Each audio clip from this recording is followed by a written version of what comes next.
Assalamualaikum warahmatullahi wabarakatuh. Waalaikumsalam warahmatullahi wabarakatuh. Pemirsa Roda Viral, kali ini Roda Viral mengangkat sebuah tema dengan judulnya Hidup Penuh Peran Tapi Arang Habis Besi Binasa.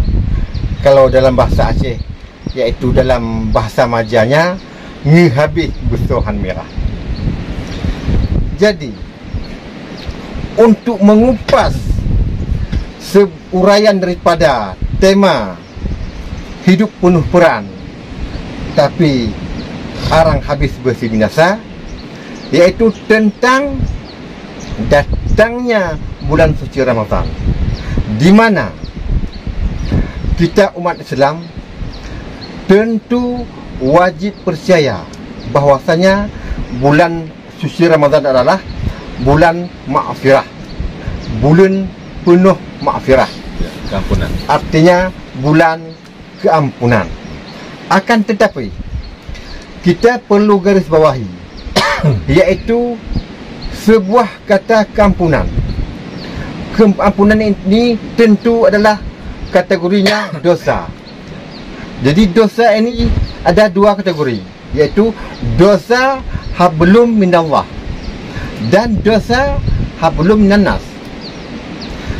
Tentu kalau dosa hablum minallah berarti hari ini, bulan ini, di mana bulan suci Ramadan adalah bulan maghfirah, artinya kita bulan yang penuh keampunan apabila kita meminta ampun di dalam bulan Ramadan ini. Akan tetapi bila kategori dosa tersebut dosa hablum minannas, artinya dosa yang berhubungan dengan manusia. Jadi, apakah dosa yang berhubungan dengan manusia atau hablum minannas, kita mohon ampun kepada Allah, apakah hal itu bisa terampuni menurut Tengku Suwardi? Secara keterangan yang Allah ampunkan pada bulan ini adalah hablum minallah. Hablum minallah, artinya dosa tanya dengan Allah, dosa yang terhadap langsung dengan Allah. Dengan Allah. Seperti misalnya kita tidak berpuasa, meninggalkan salat, tidak memberi zakat dan lain-lain. Jadi itu saya rasa itu yang diampuni oleh Allah. Kalau karena kita mohon ampun dengan Allah. Dengan Allah. Sedangkan hablum minannas tadi yang bersangkut dengan manusia. Contoh tipu, misalnya tapogok, seperti kita membunuh orang, mencuri, mencaci dan lain sebagainya. Mencuri istilahnya, atau menipu. Ya. Macam-macam lah.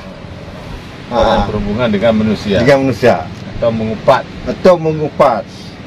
Jadi ketika korban tersebut tidak memberi maaf, masih dosanya masih ada. Dosa tetap. Jadi ketika ini masa belum lama hari yang berlalu masih tergiang di telinga kita, iaitu gegap gempita hingar bingar suara pesta demokrasi, iaitu di pemilihan umum, pilpres dan pileg. Jadi banyak masalah yang kita dengar, yaitu masalah kecurangan. Ada yang DPRK dia mendapat kursi daripada perbuatan curang, daripada mengambil suara orang, menggelembungkan suara. Jadi si pulan tersebut mendapat kursi. Mendapat kursi, dari kursi tersebut dia mendapatkan manfaat, iaitu manfaat adalah uang. Sementara itu kan kategorinya hablum minannas. Saya menggelembungkan suara, artinya suara orang saya ambil, saya curang. Hasil daripada saya duduk di kursi tersebut, saya membeli pakaian, saya untuk membuat rumah, saya memberi sedekah, menyantuni anak yatim, bermacam-macam. Apakah itu termasuk dalam hidup penuh peran tetapi arang habis bersih binasa. Ya. Betul. Karena hubungan dengan manusia harus manusia yang memaafkan. sementara suara yang saya gemukan tadi, saya belum meminta maaf. Ya, kepada yang bersangkutan. Bukan belum, memang tidak meminta maaf. Saya minta maaf. Sungguh pun saya minta maaf, mungkin mereka tidak memberi maaf. Bahkan kadang sampai ini hari yang merasa dizalimi itu merasa sakit hati. Jadi bagaimana kalau pendapat anda?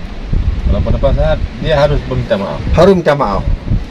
Bagaimanapun resikonya, harus minta maaf. Harus minta maaf. Karena apapun cerita, kita banyak peran, tetapi hasil itu dari hasil yang tidak bersih. Ya, tidak suci. Tidak suci. Jadi disitulah saya kembali lagi, artinya arang habis bersih binasa. Makanya tambah sedikit. Ya. Jadi makanya sabda Nabi yang artinya saja, Ya. kebanyakan orang yang berpuasa, tapi ternyata puasanya dia hanya menahan nafas dan dahaga saja. Menahan nafas dan dahaga. Sementara pahalanya tidak ada. Pahala yang tak ada. Kemudian berapa banyak orang yang bertarawih, kata Nabi. Bertarawih.